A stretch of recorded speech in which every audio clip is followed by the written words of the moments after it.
Back to my YouTube channel Chandana Sandeep Kannada blog. ನೀವೆಲ್ಲರೂ ಕೂಡ ಆರಾಮಾಗಿದ್ದೀರಾ ಅಂದ್ಕೊಂಡು ಇವತ್ತಿನ ಈ ವಿಡಿಯೋ ನಿಮ್ಮ ಜೊತೆ ಶೇರ್ ಮಾಡ್ತಾ ಇದ್ದೀನಿ. ಈ ವಿಡಿಯೋ ಲಾಸ್ಟ್ ಬ್ಲಾಗ್ದು ಕಂಟಿನ್ಯೂಷನ್ ವಿಡಿಯೋ ಆಗಿರುತ್ತೆ. ಪ್ರೀವಿಯಸ್ ವಿಡಿಯೋದಲ್ಲಿ ನಾನು ಸ್ಯಾರಿ ಪರ್ಚೇಸಿಂಗ್ ಜೊತೆಗೆ ಅಕ್ಕನ ಮನೆ ಗೃಹ ಪ್ರವೇಶದ ವಿಡಿಯೋನ ಹಾಕಿದ್ದೆ. ಸೊ ಗೃಹ ಪ್ರವೇಶ ಮುಗಿಸ್ಕೊಂಡು ನಾನು ಅವತ್ತಿನ ದಿನನೇ ನಾವು ಬ್ಯಾಂಗ್ಳೂರಿಗೆ ರಿಟರ್ನ್ ಆದ್ವಿ. ನೆಕ್ಸ್ಟ್ ಡೇನೇ ವರಮಲಕ್ಷ್ಮಿ ಹಬ್ಬ ಇರೋದ್ರಿಂದ ನಾನು ರಾತ್ರಿನೇ ಕೆಲವೊಂದು ಪ್ರಿಪ್ರೇಷನ್ನ ಕೂಡ ಮಾಡ್ಕೊಂಡಿದ್ದೆ. ಹಾಗಾಗಿ ನನಗೆ ನೆಕ್ಸ್ಟ್ ಡೇ ಪೂಜೆ ಮಾಡೋದಕ್ಕೆ ತುಂಬಾನೇ ಹೆಲ್ಪ್ ಆಯಿತು. ಸೊ ಹಾಗಾಗಿ ಕ್ವಿಕ್ ಆಗಿ ಯಾವ ಥರ ಎಲ್ಲ ಪ್ರಿಪ್ರೇಷನ್ ಮಾಡ್ಕೊಂಡಿದ್ದೆ ಅಂತ ನೋಡೋಣ ಬನ್ನಿ. ಒಂದು ಪ್ಲೇಟ್ಗೆ ನಾನು ಅಮ್ಮನ ಹಚ್ಚಾಗಿರ್ಬೋದು, ಬಳೆ ಆಗಿರ್ಬೋದು, ಕರ್ಪೂರ, ಉದ್ಗಡ್ಡಿ, ಹಾಗೇನೆ ಗೆಜ್ಜೆ ವಸ್ತ್ರ ಆ್ಯಂಡ್ ದೀಪಕ್ಕೆ ಹಾಕುವಂಥ ಬತ್ತಿ ಎಲ್ಲದನ್ನು ಕೂಡ ಸಪ್ರೇಟಾಗಿ ಪ್ಲೇಟಲ್ಲಿ ಇಟ್ಕೊಳ್ತೀನಿ. ಸೊ ಹಾಗಾಗಿ ನನಗೆ ಪೂಜೆ ಮಾಡೋದಕ್ಕೆ ಆ್ಯಂಡ್ ತಗೊಳೋದಕ್ಕೂ ಕೂಡ ಈಸಿ ಆಗುತ್ತೆ. ಆ್ಯಂಡ್ ಒಂದು ತಟ್ಟೆಯಲ್ಲಿ ಸ್ಯಾರಿ ಮತ್ತು ಅದಕ್ಕೆ ಬೇಕಾಗಿರುವಂಥ ಆರ್ನಮೆಂಟ್ಸ್ ಇಟ್ಕೊಂಡಿದ್ದೀನಿ. ಆ್ಯಂಡ್ ಇನ್ನೊಂದು ಪ್ಲೇಟಲ್ಲಿ ನಾನು ಸಿಲ್ವರ್ ಐಟಮ್ ಏನು ಯೂಸ್ ಮಾಡ್ತೀನಿ ಪೂಜೆಗೆ ಅದನ್ನೆಲ್ಲ ವಾಶ್ ಮಾಡಿ ಇಟ್ಕೊಂಡಿದ್ದೆ ಆಲ್ರೆಡಿ. ಸೊ ಹಾಗಾಗಿ ಅದನ್ನು ಸಪ್ರೇಟಾಗಿ ತೆಗೆದಿಟ್ಕೊಂಡಿದ್ದೀನಿ. ಆಲ್ರೆಡಿ ನಾನು ಸಿಲ್ವರ್ ಐಟಮ್ಸ್ನ ಯಾವ ಥರ ವಾಶ್ ಮಾಡ್ಕೋಬೋದು, ಮನೇಲೇ ಸಿಗುವಂಥ ಒಂದು ನ್ಯಾಚುರಲ್ ಐಟಮ್ಸ್ ಇಂದ ಅಂತ ಆಲ್ರೆಡಿ ಪೋಸ್ಟ್ ಮಾಡಿದ್ದೀನಿ ಆ ವಿಡಿಯೋನ. ಸೊ ಯಾರಾದರೂ ನೋಡಿಲ್ಲ ಅಂದರೆ ಚೆಕ್ ಮಾಡಿ. ಸೊ ಈಸಿಯಾಗಿ ಸಿಲ್ವರ್ ಐಟಮ್ಸ್ನ ಪಾಲಿಷ್ ಮಾಡ್ಕೋಬೋದು ಮನೇಲೇ. ಇನ್ನೊಂದು ಪ್ಲೇಟಲ್ಲಿ ನಾನು ಕಳ್ಸಕ್ಕೆ ಹಾಕುವಂಥ ಐಟಮ್ಸ್ನು ಕೂಡ ಸಪ್ರೇಟಾಗಿ ತೆಗೆದಿಟ್ಕೊಂಡಿದ್ದೀನಿ. ಆ್ಯಂಡ್ ಒಂದು ಚಿಕ್ಕ ಸ್ಟಿಕ್ ತೊಗೊಂಡಿದ್ದೀನಿ. ಸ್ಯಾರಿ ಹಾಕೋದಕ್ಕೆ ದೇವರಿಗೆ ತುಂಬಾ ಹೆಲ್ಪ್ ಮಾಡುತ್ತೆ ಈ ಸ್ಟಿಕ್.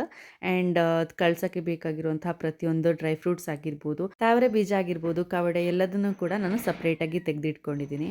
ನೆಕ್ಸ್ಟ್ ನಾನು ದೇವ್ರನ್ನ ಕೂರ್ಸೋದಕ್ಕೆ ಒಂದು ಚಿಕ್ಕದಾದಂತಹ ಬಿಂದಿಗೆನೂ ಕೂಡ ತಗೊಂಡಿದ್ದೀನಿ. ಸೊ ಈ ಥರ ಬಿಂದಿಗೆ ಇದ್ರೆ ತುಂಬಾನೇ ಈಸಿ ಆಗುತ್ತೆ ದೇವ್ರನ್ನ ಕೂರ್ಸೋದಕ್ಕೆ. ನಾನು ಲಕ್ಷ್ಮಿ ಮುಖವಾಡನ 2 ದಿನ ಮುಂಚೆನೇ ರೆಡಿ ಮಾಡ್ಕೊಂಡಿದ್ದೆ. ಸೊ ಲಕ್ಷ್ಮಿ ಮುಖವಾಡನ ಸಿಂಪಲ್ ಆಗಿ ಹೇಗೆ ಅಲಂಕಾರ ಮಾಡೋದು ಅಂತ ಆಲ್ರೆಡಿ ನಾನು ವಿಡಿಯೋನ ಪೋಸ್ಟ್ ಮಾಡಿದ್ದೀನಿ. ಸೊ ಯಾರಿಗಾದ್ರೂ ಇಂಟ್ರೆಸ್ಟ್ ಇದ್ದಾರೋ ಚೆಕ್ ಮಾಡ್ಕೋಬಹುದು ನನ್ನ ಚಾನಲಲ್ಲಿ. ಇಷ್ಟು ಪ್ರಿಪ್ರೇಷನ್ ನಾನು ಹಿಂದಿನ ದಿನ ರಾತ್ರಿನೇ ಮಾಡಿಟ್ಕೊಂಡಿದ್ದೆ. ನಾನು ಪ್ರತಿ ವರ್ಷನೂ ಕೂಡ ಹಿಂದಿನ ದಿನ ರಾತ್ರಿನೇ ಸ್ಯಾರಿನ ಉಡ್ಸ್ಬಿಟ್ಟಿರ್ತೀನಿ. ಸೊ ಬೆಳಿಗ್ಗೆ ಎದ್ದು ಕಳಸ ಇಟ್ಬಿಟ್ಟು ಪೂಜೆ ಮಾಡೋದಕ್ಕೆ ಈಸಿ ಆಗುತ್ತೆ ಅಂತ.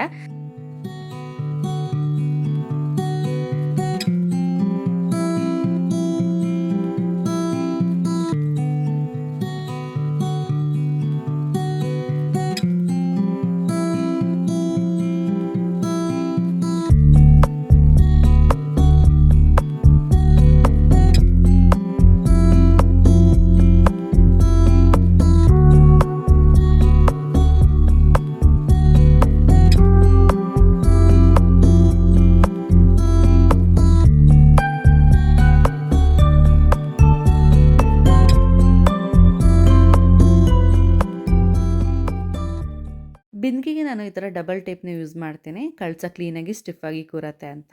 ಕಳ್ಸೋಕ್ಕೆ ನಾನು ಯಾವಾಗಲೂ ಕೂಡ 2 ಬಿಂದಿಗೆನ ಯೂಸ್ ಮಾಡ್ತೀನಿ. ಒಂದರಲ್ಲಿ ಅಕ್ಕಿ, ಒಂದರಲ್ಲಿ ನೀರನ್ನು ಹಾಕ್ತೀನಿ. ಈ ಸರಿ ನಾನು ಬಿಂದಿಗೆಗೆ ನೀರನ್ನು ಹಾಕಿದ್ದೀನಿ. ಹಾಗೆಯೇ ಕಳಸ ಇಡುವಂತಹ ಒಂದು ಚೊಂಬಿಗೆ ನಾನು ಅಕ್ಕಿನ ಹಾಕಿದ್ದೀನಿ. ಸೊ ಅಕ್ಕಿಗೆ ಡ್ರೈ ಫ್ರೂಟ್ಸ್ ಆಗಿರ್ಬೋದು 5 ಅಥವಾ 3 ಕವಡೆ ಹಾಕಬೇಕು. ಹಾಗೆಯೇ ನಾನು ತಾವರೆ ಬೀಜನ ಕೂಡ ಹಾಕಿದ್ದೀನಿ.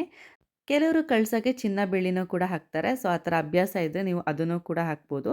ನೆಕ್ಸ್ಟ್ ನಾನಿಲ್ಲಿ ಒಂದು ಸ್ಟಿಕ್ನ ಕೂಡ ಕಟ್ಕೊಳ್ತಾ ಇದ್ದೀನಿ ಕಳ್ಸೋಕ್ಕೆ. ಸೊ ಸ್ಯಾರಿ ಹಾಕೋದಕ್ಕೆ ತುಂಬಾ ಹೆಲ್ಪ್ ಮಾಡುತ್ತೆ ಇದು. ಸೊ ಒಂದು ದಾರದಿಂದ ಕ್ಲೀನಾಗಿ ಸ್ಟಿಕ್ಕಿಗೂ ಮತ್ತು ಮೇಲೆ ಇಟ್ಟಿರುವಂಥ ಬಿಂದಿಗೆಗೆ ಗಟ್ಟಿಯಾಗಿ ಕಟ್ಕೊಳ್ಬೇಕು.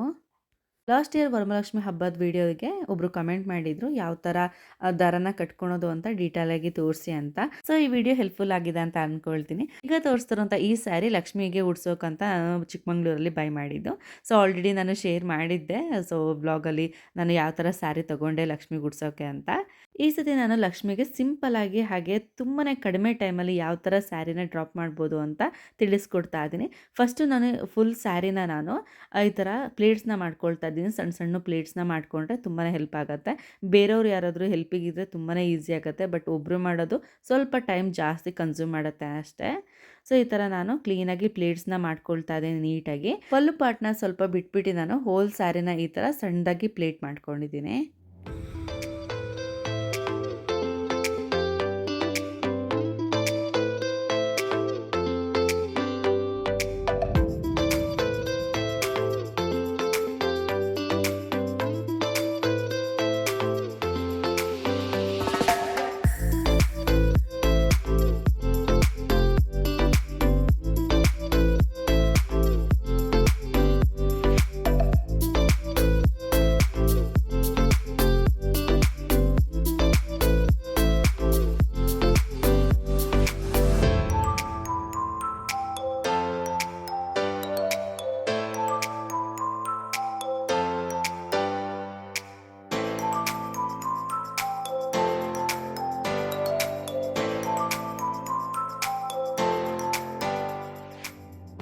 ಹಾಗೇನೆ ಸ್ಯಾರಿನ ಉಡ್ಸೋದಕ್ಕಿಂತ ಬ್ಲೌಸ್ ಪೀಸಲ್ಲಿ ಈ ಥರ ಕವರ್ ಮಾಡೋದ್ರಿಂದ ತುಂಬಾನೇ ಚೆನ್ನಾಗಿ ಕಾಣುತ್ತೆ.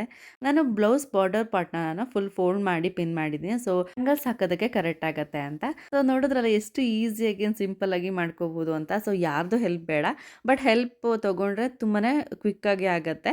ಸೊ ಹೆಲ್ಪ್ ತಗೊಳ್ಳಿಲ್ಲ ಅಂದ್ರೆ ಒಂದು 10 ಮಿನಿಟ್ಸ್ ಸ್ವಲ್ಪ ಜಾಸ್ತಿ ಆಗತ್ತೆ ಅಷ್ಟೇ ಸ್ಯಾರಿ ಡ್ರಾಪಿಂಗ್ಗೆ.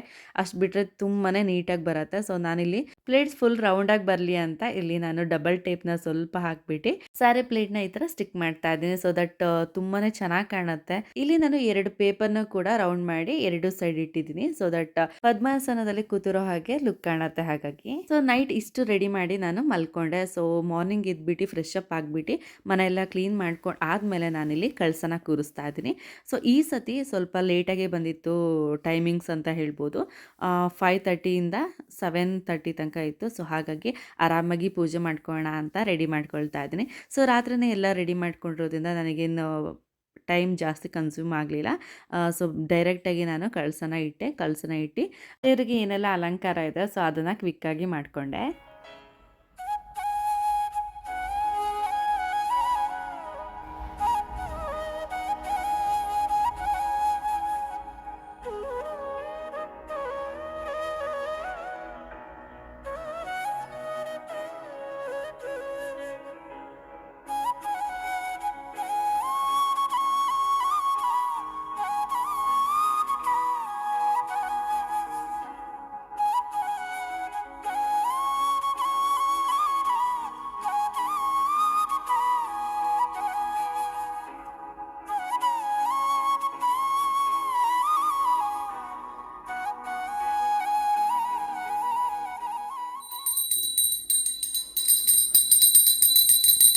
ಬೆಳಿಗ್ಗೆ ಬೇಗನೆ ನಾನು ಪೂಜೆನೆಲ್ಲ ಮುಗಿಸ್ಕೊಂಡೆ. ಹೂ ಲೇಟಾಗಿ ಬಂದಿದ್ದರಿಂದ ಏನೂ ಅಲಂಕಾರ ಮಾಡಿರಲಿಲ್ಲ ದೇವ್ರ ಮನೆಗೆ.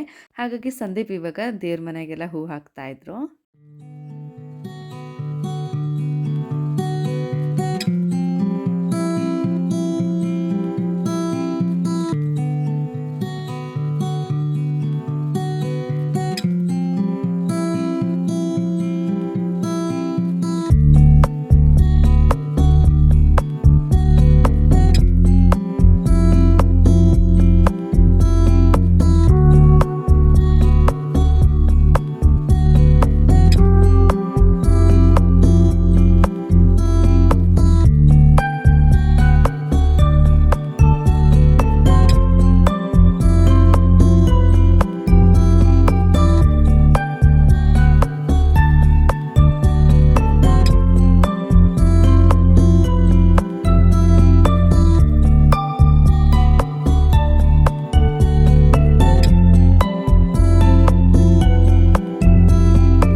ಕಳ್ಸಕ್ಕೆ ಸ್ಯಾರಿನೆಲ್ಲ ಉಡ್ಸಿರೋದ್ರಿಂದ ತುಂಬಾನೇ ಚೆನ್ನಾಗಿ ಕಾಣ್ತಾ ಇರತ್ತೆ ಲಕ್ಷ್ಮಿ. ಸೊ ಹಾಗಾಗಿ ನಾನು ಪೂಜೆ ಎಲ್ಲ ಮುಗಿದ್ಮೇಲೆ ಒಂದ್ಸತಿ ದೃಷ್ಟಿನೂ ಕೂಡ ತೆಗಿತೀನಿ.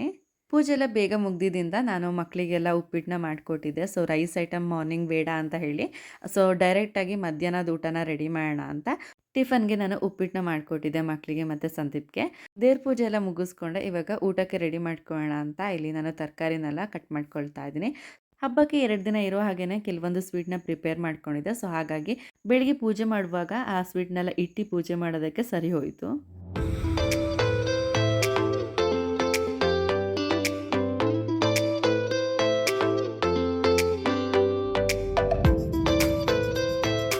ಶಾವಿಗೆ ಪಾಯಸ ತುಂಬಾನೇ ಕ್ವಿಕ್ಕಾಗಿ ಆಗತ್ತೆ ಅಂತ ಆ ಪಾಯಸನ ಇವತ್ತು ಮಾಡಿದ್ದೀನಿ. ಆ್ಯಂಡ್ ಇವತ್ತು ರೈಸ್ ಐಟಮಲ್ಲಿ ಪುಳಿಯೋಗರೆನೂ ಕೂಡ ಮಾಡ್ತಾ ಇದ್ದೀನಿ. ಪುಳಿಯೋಗರೆ ಗೊಜ್ಜನ್ನ ನಾನು ಮಹಾಲಕ್ಷ್ಮಿ ಸ್ವೀಟ್ಸಿಂದ ಬೈ ಮಾಡಿದ್ದೆ. ತುಂಬಾನೇ ಚೆನ್ನಾಗಿತ್ತು. ಫೈನಲಿ ಹಬ್ಬದ ಅಡುಗೆ ರೆಡಿ ಆಗೋಯ್ತು.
ದೇವರಿಗೆ ಪೂಜೆ ಮತ್ತು ನೈವೇದ್ಯ ಎಲ್ಲ ಮಾಡಿ ಇವಾಗ ಸ್ವಲ್ಪ ಟೈಮ್ ಇತ್ತು. ಸೊ ಹಾಗಾಗಿ ತಾಂಬೂಲ ಎಲ್ಲ ರೆಡಿ ಮಾಡ್ಕೊಳ್ಳೋಣ, ಕುಂಕುಮ ಕೊಡೋದಕ್ಕೆ ಕರೆಕ್ಟ್ ಆಗತ್ತೆ ಸಂಜೆ ಅಂತ ರೆಡಿ ಮಾಡ್ಕೊಳ್ತಾ ಇದ್ದೀನಿ. ನಾನು ಪ್ರತಿ ವರ್ಷನೂ ಕೂಡ ತುಂಬ ಜನ ನಾನು ಕರೆಯೋದಿಲ್ಲ, ಯಾಕಂದರೆ ನನಗೆ ಅಷ್ಟೊಂದು ಗೊತ್ತಿಲ್ಲ ಈ ಲೊಕ್ಯಾಲಿಟಿಲಿ.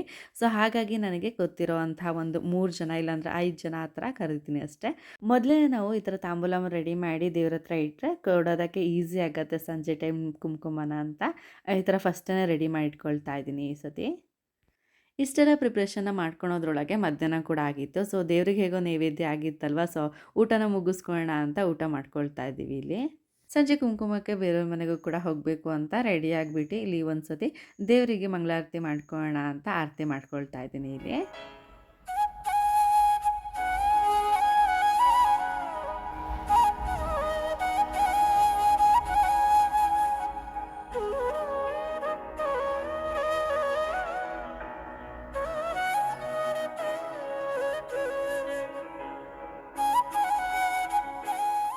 ಸಂಜೆ ಕುಂಕುಮಕ್ಕೆ ಇನ್ವೈಟ್ ಕೂಡ ಮಾಡಿದರು. ಸೊ ಹಾಗಾಗಿ ಕುಂಕುಮ ತೊಗೊಬರೋಣ ಅಂತ ಲೇಔಟಲ್ಲಿರುವಂಥ ಒನ್ ಆಫ್ ದಿ ಫ್ರೆಂಡ್ ಮನೆಗೆ ಹೊರಟೆ ಈಗ.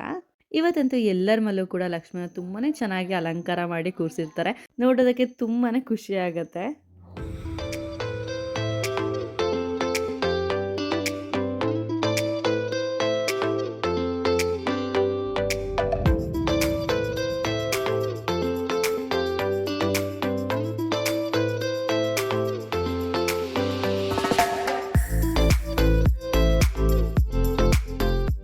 ಇನ್ವೈಟ್ ಮಾಡಿದವರು ಮನೆಗೆಲ್ಲ ಹೋಗಿ ಕುಂಕುಮ ತೊಗೊಂಡು ಬಂದೆ. ಇವಾಗ ನಾನು ಸ್ವಲ್ಪ ಜನಕ್ಕೆ ಇನ್ವೈಟ್ ಮಾಡಿದ್ದೆ ಮನೆಗೆ. ಸೊ ಅವರಿಗೆ ಕುಂಕುಮನ ಕೊಡ್ತಾ ಇದ್ದೀನಿ. ಈ ಹಬ್ಬದ ಪ್ರಿಪ್ರೇಷನ್ ಆಗಿರ್ಬೋದು, ಇಲ್ಲ ಹಬ್ಬದ ದಿನ ಆಗಿರ್ಬೋದು, ಎಷ್ಟೇ ಕೆಲಸ ಇದ್ರೂ ಕೂಡ ಟಯರ್ಡ್ನೆಸ್ಸೇ ಆಗೋದಿಲ್ಲ.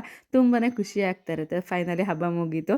ಇದು ನಮ್ಮ ಮನೆಯ ವರಮಹಾಲಕ್ಷ್ಮಿ ಹಬ್ಬದ ವ್ಲಾಗ್. ಐ ಹೋಪ್ ನಿಮ್ಮೆಲ್ಲರಿಗೂ ಕೂಡ ಈ ವಿಡಿಯೋ ಇಷ್ಟ ಆಗಿದೆ ಅಂತ. ಸೊ ಇಷ್ಟ ಆಗಿದೆ ಲೈಕ್ ಮಾಡಿ, ಹಾಗೆ ಸಬ್ಸ್ಕ್ರೈಬ್ ಮಾಡ್ಕೊಂಡು ವಿಡಿಯೋ ನೋಡೋದನ್ನ ಮರಿಬೇಡಿ ಅಂತ ಹೇಳ್ತಾ ನೆಕ್ಸ್ಟ್ ವಿಡಿಯೋದಲ್ಲಿ ಸಿಗ್ತೀನಿ. ಆಂಟಿಲ್ ಟೇಕ್ ಕೇರ್, ಬಾಯ್.